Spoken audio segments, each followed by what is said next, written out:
ध्येयं सदा परिभवग्नमभीष्टदोहं तीर्थास्पदं शिवविरञ्चिनुतं शरण्यं भृत्यार्तिहं प्रणतपालभवाब्धिपोतं वन्दे महापुरुषते चरणारविन्दं वन्दे महापुरुषते चरणारविन्दम्।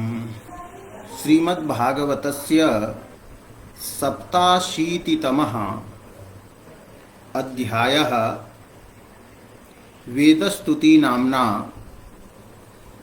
ज्ञायते। अस्मिन् अध्याये वेदानां परब्रह्मणि कथं पर्यवसानं भवति, वेदानां मुख्य तात्पर्य विषयः परमात्मा कथं भवति इति प्रतिपादितम्। अत्र अध्याये 50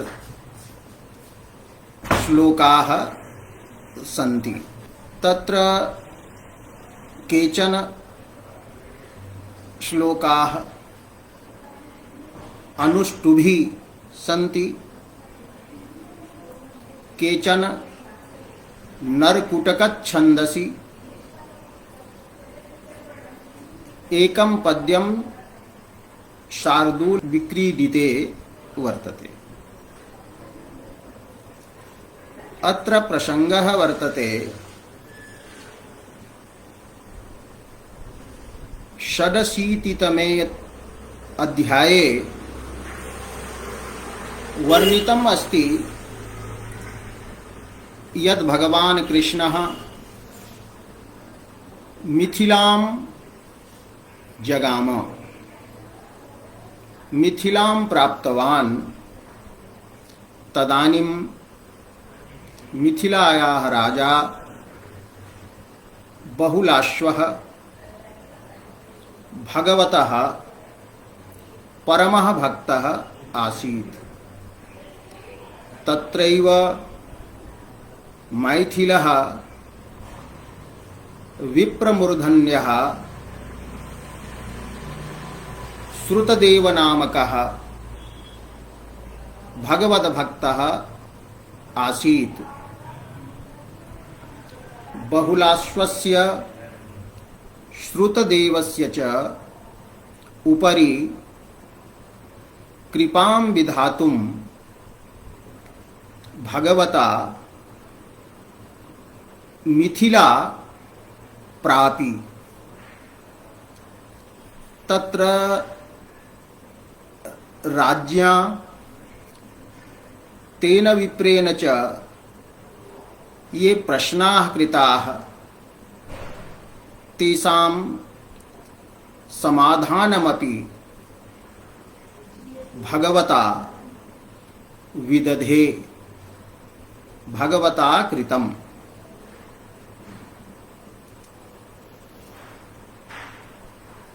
तत्र वेदस्य चर्चा जाता। भगवान् श्रुतदेवं प्रति उक्तवान् यत् ब्राह्मणः जन्मना एव प्राणिषु श्रेयान् वर्तते, श्रेष्ठः भवति प्राणिषु ब्राह्मणः। कस्मात् कारणात्? अधिक धनवत्वात् नहीं, तपसा विद्यया संतुष्ट्या च जन्मना ब्राह्मणः सर्वेषां प्राणिनां श्रेष्ठः भवति। विप्रः सर्ववेदमयः भवति। भगवान् सर्वदेवमयः विराजते। भगवता कृष्णेन प्रतिपादितं यत् मामकीनं चतुर्भुजं रूपम् अपि तथा प्रियं नास्ति यथा तपसा विद्यया संतुष्ट्या च जीवनं यापयन् विप्रः वर्तते। ब्राह्मणो जन्मना श्रेयान् सर्वेषां प्राणिनां इह तपसा विद्यया तुष्ट्या किमु मत कलया युतः। ममांसेन युतः मदंसः एव स वर्तते तादृशः विप्रः ब्राह्मणः न ब्राह्मणात् मे दयितं रूपम् एतत् चतुर्भुजं सर्ववेदमयो विप्रः सर्वदेवमयो ह्यहम्। एवं भगवता प्रोक्तम तत्प्रसंगे श्रुतीनां माहात्म्यं ब्राह्मण प्रशंसा द्वारा प्रतिपादितम्। यतो हि श्रुतेः धारकः तादृक् गुणसम्पन्नः एव विप्रः समर्थः इति षडशीतितमे अध्याये भगवता प्रतिपादितम्। अतः सप्ताशीतितमे अध्याये राज्ञः परीक्षितः संशयः जातः। कथं श्रुतीनां भगवत्परत्वं परमात्मपरत्वं वर्तते इति संशयः जातः। अतः सप्ताशीतितमे अध्याये वर्तते परीक्षिदुवाच परीक्षित उवाच। परीक्षित इति तकारान्तः शब्दः उवाच इति अग्रे वर्तते। अतः झलां जशोन्ते इति सूत्रेण तकारस्य स्थाने दकारः जातः। परीक्षित इति प्रथमान्तं पदम् उवाच इति क्रियापदम्। उवाच इति ब्रूय व्यक्तायां वाचि इति धातोः लिट् लकारे प्रथम पुरुषस्य एकवचने णलि रूपं वर्तते। केचन वच धातोः रूपम् एतत् वच परिभाषणे इति धातोः इति वदन्ति, किन्तु अत्र प्रामाणिकाः वदन्ति यत् वच परिभाषणे धातुः सार्वधातुकमात्र विषयः। अत्र तु ब्रू धातुनापि रूपं सिद्धम् ब्रुवो वचिः, आर्ध धातु के ब्रू धातोः वचिः आदेशः भवति। अतः परीक्षित उवाच, अस्य हिंदी भाषायाम अर्थः भवति परीक्षित ने कहा। परीक्षित उवाच एतद् वाक्यं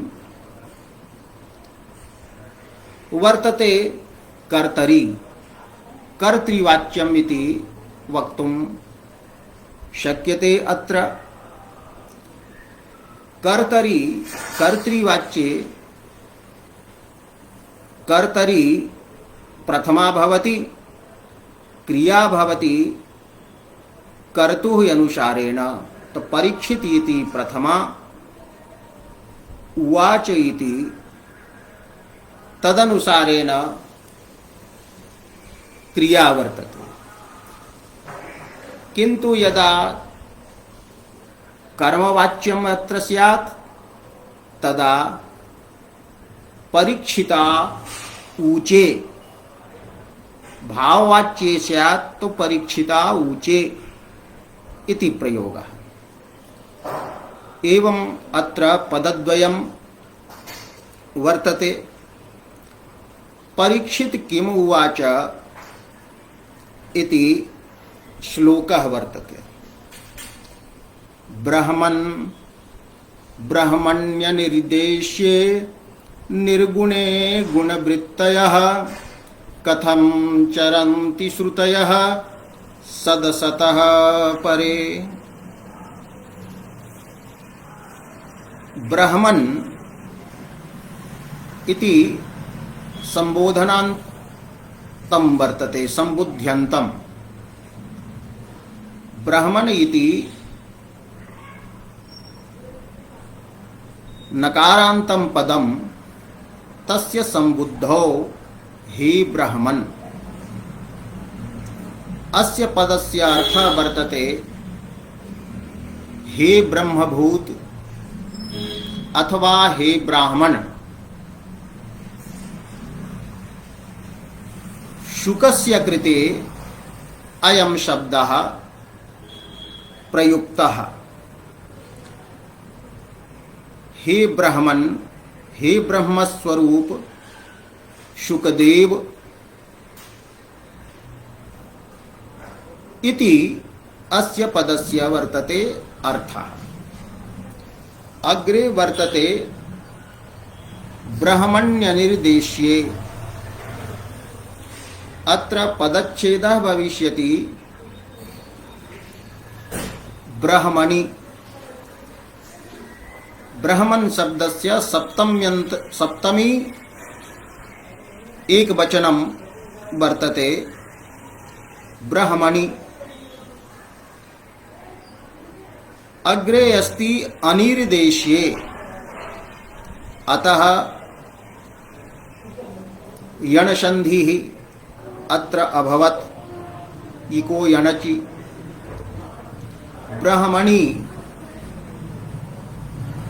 अत्र ब्रह्मन् शब्दस्य अर्थः वर्तते परब्रह्म परमात्मा। तर्हि अर्थः भवति परमात्मनि, ब्रह्मणि, परमात्मनि, परमात्मा में। अग्रिमं पदं वर्तते अनिर्देश्ये। अनिर्देश्य इति प्रातिपदिकं वर्तते। निर उपसर्गः वर्तते, दिश धातुः अस्ति, ततः रिहलोर् इति सूत्रेण अत्र ण्यत् प्रत्ययः कृतः। तर्हि भवति निर्देश्य इति शब्दः सिद्ध्यति। न निर्देश्यः अनिर्देश्यः इति नय तत्पुरुष घटितम् एतत् पदम् निर इति उपसर्गस्यापि दिश धातुना समासः वर्तते। निःशेषेण देष्टुम योग्यः निर्देष्टुम योग्यः संकेतनीयः यह वर्तते यत्र निर्देशः संकेतः कर्तुं शक्यते स भवति निर्देश्यः। यथा कश्चन बालकः पृच्छति गोपदेन कः अर्थः बुध्यते तदा स बालकः गोः समीपे नीयते। गोः शासनालांगुलादि मतः पशुविशेषस्य श्रृंगं गृहीत्वा गोशब्दस्य संकेतः निर्देशः क्रियते यत् एतादृशः एव पशुः गोशब्दस्य संकेतितः वर्तते। तो निर्देश्यः संकेत गोचरः संकेत विषयः न निर्देश्यः असंकेत विषयः असंकेतितः संकेतस्य अयोग्यः इति अर्थः। अग्रे वर्तते निर्गुणे। अत्र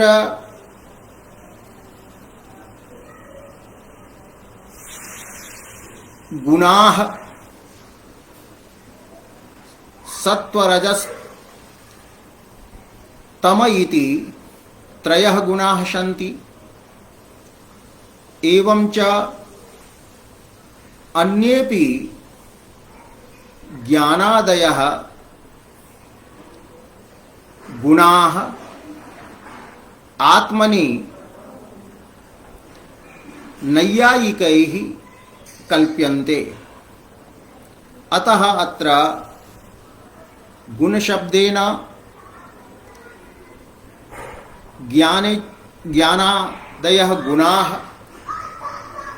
और तेषां सर्वेषां गुणानां मूलभूताः गुणाः सत्वादयः सन्ति। तो गुण पदार्थ वर्तते सत्वरजस तमांसी तन्मूलाः अन्ये च गुणाः। गुणेभ्यः निष्क्रान्तः यह वर्तते गुणेभ्यः जः निष्क्रान्तः गुणेभ्यः जः अपसृतः स उच्यते निर्गुणः। अत्र निरादयः क्रांताद्यर्थे पंचम्या इति वार्तिकेन प्रादिशमासः भवति।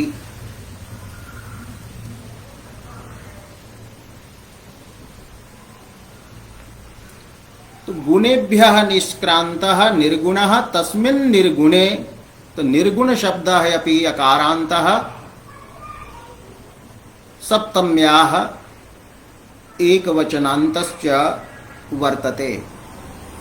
अस्य अर्थः वर्तते गुणरहिते गुणैरहिते।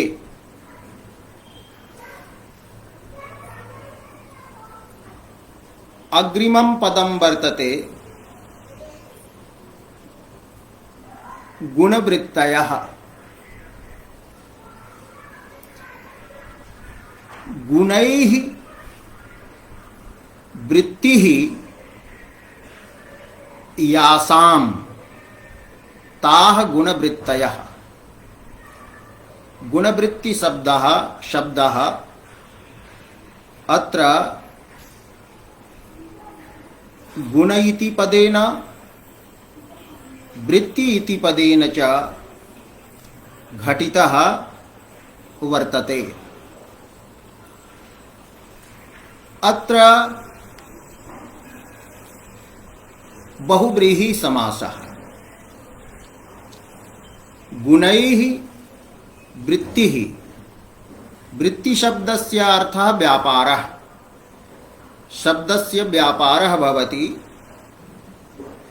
शब्दः यदा कंचन अर्थं बोधयति तदा केनचित् व्यापारेणैव। तो गुणैः व्यापारः, गुणनिमित्तकः व्यापारः, गुणनिमित्तकाः वृत्तयः यासां भवन्ति ताः गुणवृत्तयः। गुणैः वृत्तिः यासां ताः। अत्र गुणैः इति विग्रहे तृतीया दीयते, तृतीयान्तं पदम् अस्ति। वृत्तिः इति प्रथमान्तं पदं वर्तते।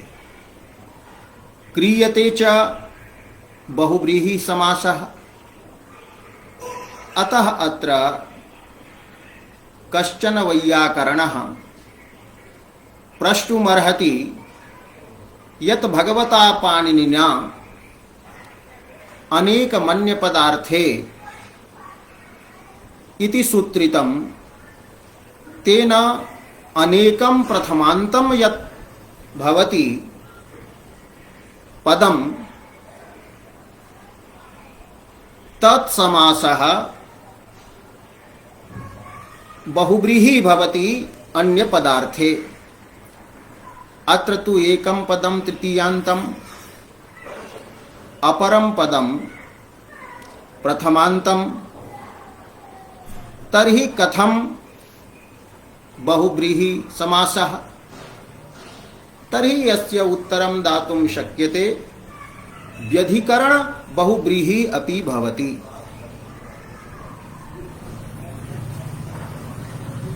व्यधिकरण बहुव्रीहौ एकं पदं प्रथमान्तं भवति, अन्यत् पदं च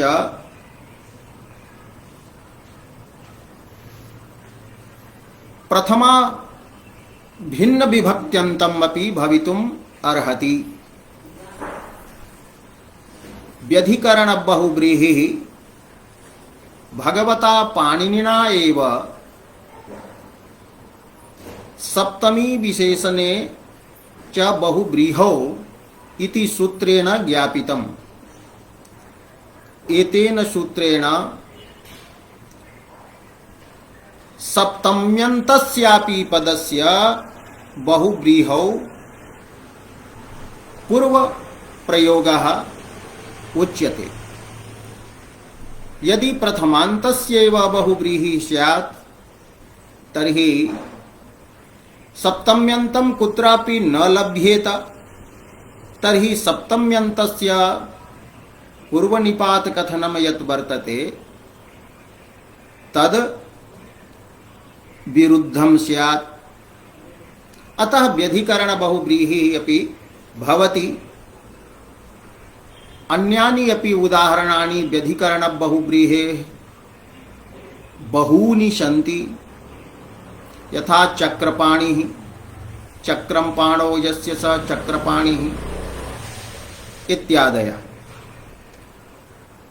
तर्हि गुणवृत्तयः इति प्रथमा बहुवचनान्तं स्त्रीलिंगं च एतत् पदम्। यद्यपि समस्यमानः गुणशब्दः पुल्लिङ्गः वृत्तिशब्दः स्त्रीलिङ्गः किन्तु समस्तं पदं यत् समासेन घटितं पदं यत् गुणवृत्ति इति पदं निष्पन्नं तत्र स्वकीयं लिंगं न भवति परवल लिंगं द्वंद्व तत्पुरुषयोः इति वचनेन। तो गुणवृत्तयः इति विशेषणं वर्तते, श्रुतयः इति अग्रिमस्य पदस्य श्रुतिशब्दः स्त्रीत्वलिङ्गकः। अतः गुणवृत्तयः इति स्त्रीलिङ्गः शब्दः तस्य जसन्तं रूपमेतत्। कथम् इति प्रसिद्धं किमु सर्वनाम वर्तते ततः थमु प्रत्ययः भवति। तो कथं केन प्रकारेण इत्यर्थः। चरन्ति अत्र चर धातुः गत्यर्थः वर्तते। तस्य लटि प्रथम पुरुष बहुवचनान्तं रूपम् एतद् वर्तते। ये धातवः गत्यर्थाः भवन्ति ते ज्ञानार्थाः अपि भवन्ति। अतएव उपसर्गादि योगे तेषां ज्ञानरूपः अपि अर्थः प्रतीयते। यथा इण धातु गतौ वर्तते, अव उपसर्गः यदा भवति त अवैति इति रूपं भवति। तर्हि अत्र ज्ञानार्थकता भवति। एवं गम धातु वर्तते, अव उपसर्गः भवति अवगच्छति, तस्य अर्थः भवति जानाति।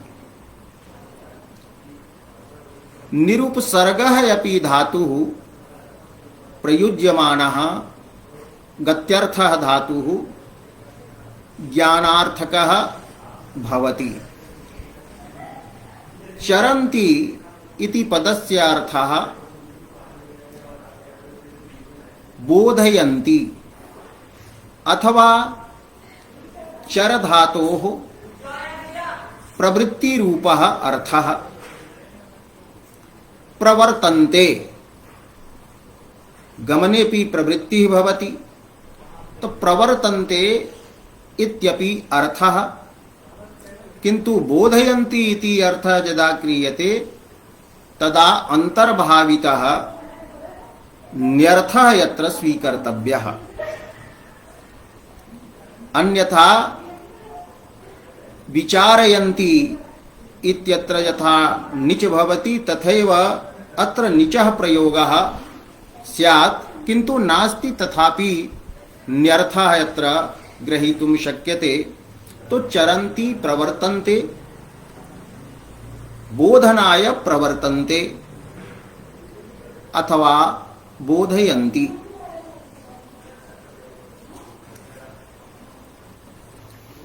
अग्रिमं पदम् अस्ति श्रुतयः। श्रुति शब्दः वेदवाचकः स्त्रीलिंगः। अतः श्रुतयः इति प्रथमाया बहुवचनान्तं वर्तते। श्रुतयः वेदाः इत्यर्थः। साक्षात्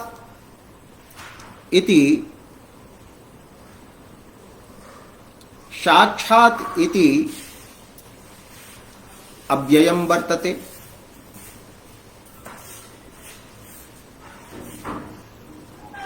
साक्षात् शब्दः यह अत्र वर्तते स बोधयति यत् अन्यं पदार्थम अनपेक्ष्य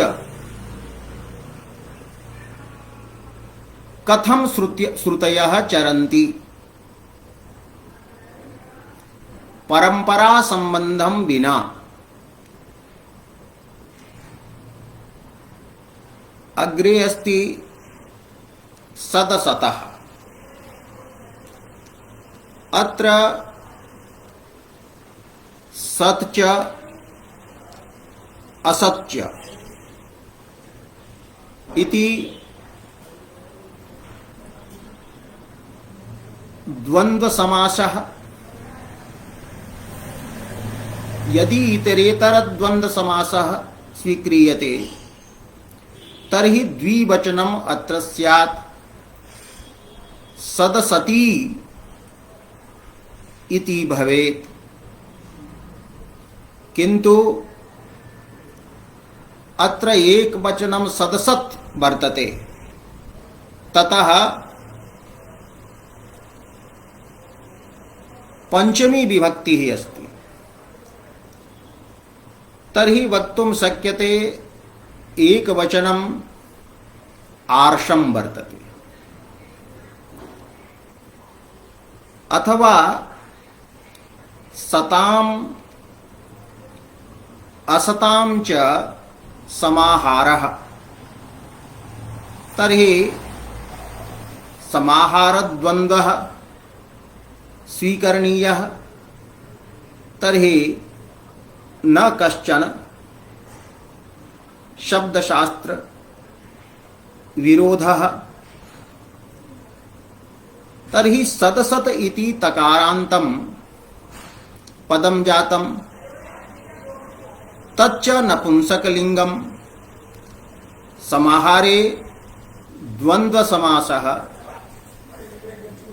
नपुंसकं भवति। ततः पंचमी वर्तते सदसतः। सत् शब्दस्य अर्थः यत्र कारणम् इति कर्तव्यः, एवं अर्थः अत्र कर्तव्यः।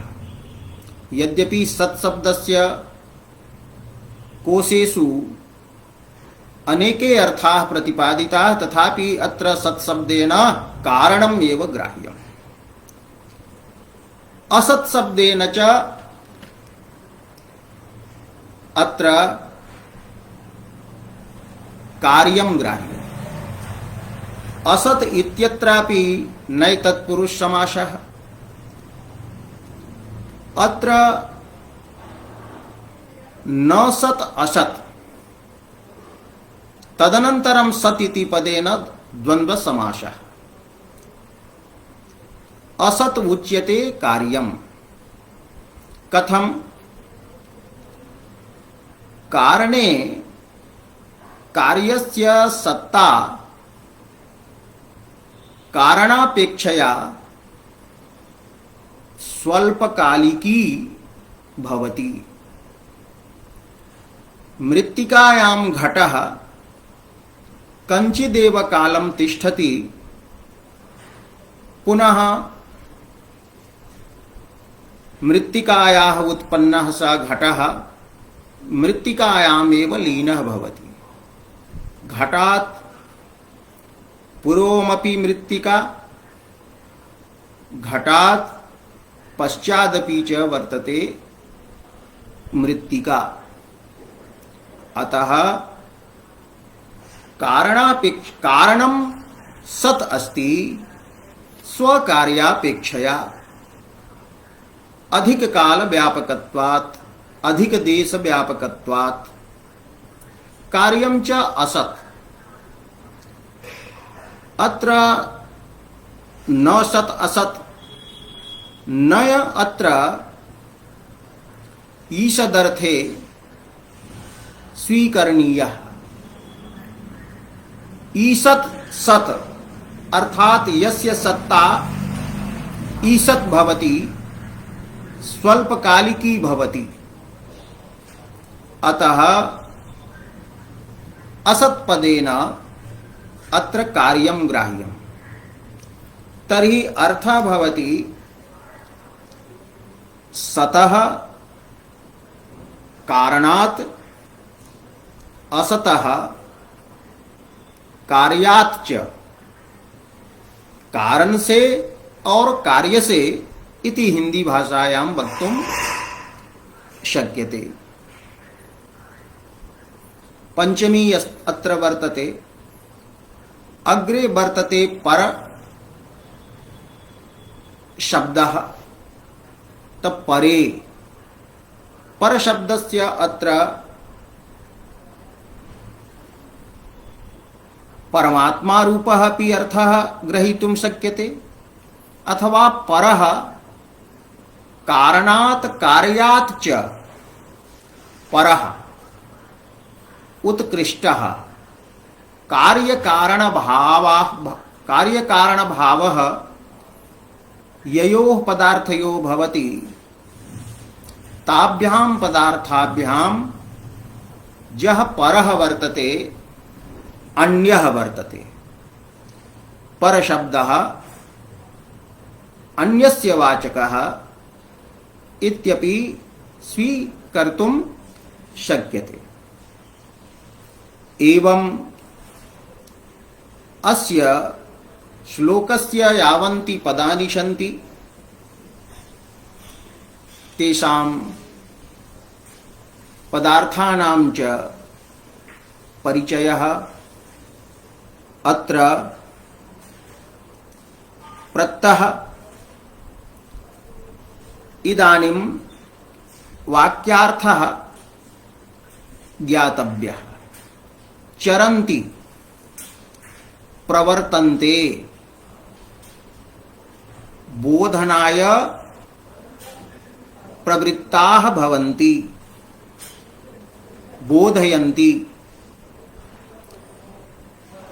काः बोधयन्ति, के बोधयन्ति, कानि बोधयन्ति इति जिज्ञासायाम् आगच्छति श्रुतयः।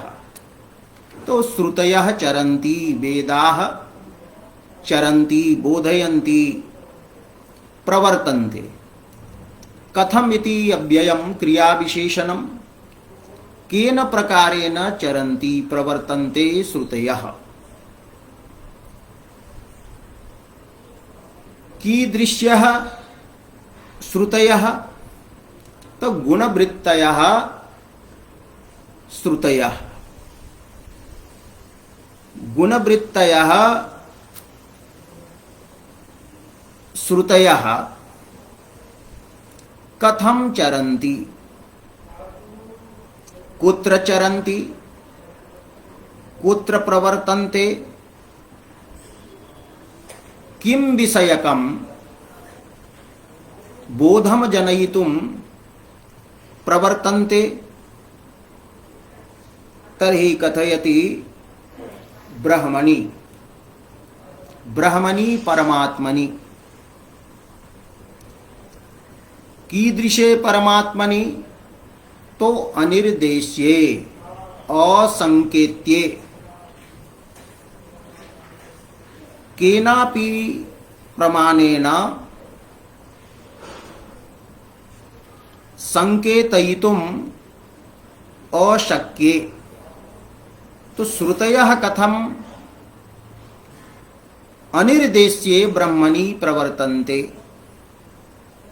अनिर्देश्ये इत्यनेन श्रुतिषु श्रुतिशब्देषु यः अभिधा व्यापारः स निरस्तः भवति।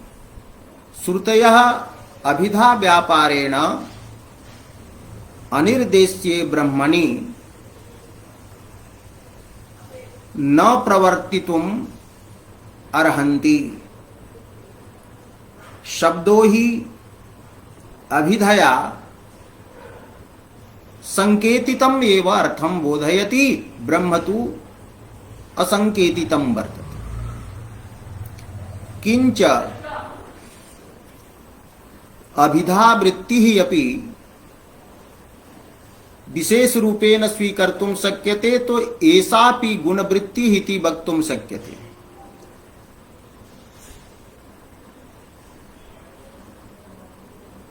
गुणाः जे प्रवृत्ति निमित्तानि यानि सन्ति गवादिषु पशुषु गोत्वादीनि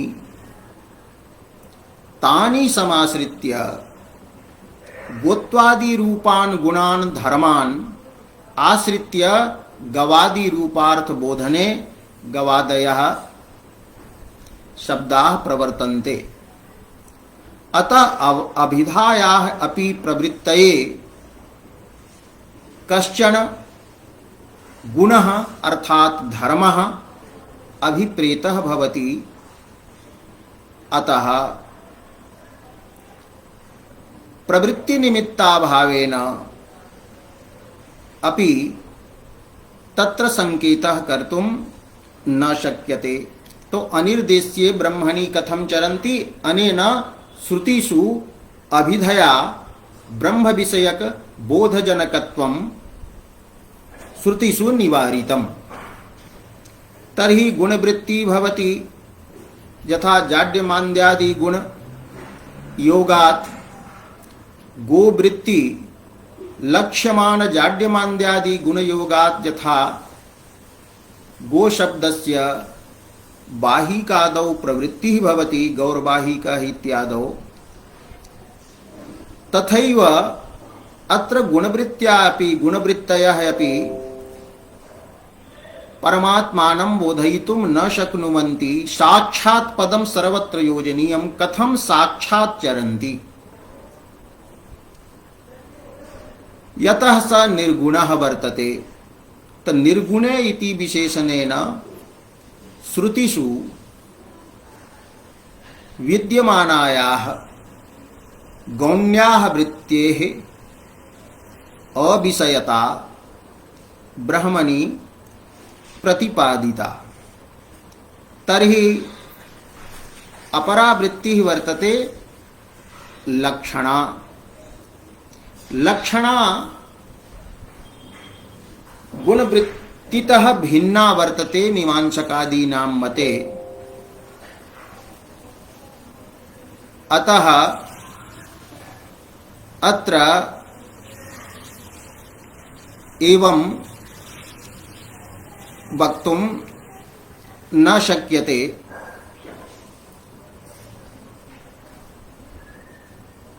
गुणवृत्तयः कार्यकारण भावादि संबंधेन शब्दानां यत्र प्रवृत्तिः भवति सा प्रवृत्ति लक्षणया मन्यते। तर्हि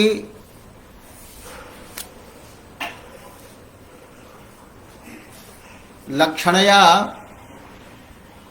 प्रवृत्ति भवति कार्यकारण भावादि संबंधेन, किंतु अयं परमात्मा परब्रह्म सदसतः कार्यकारणात् कार्याच्च परः वर्तते।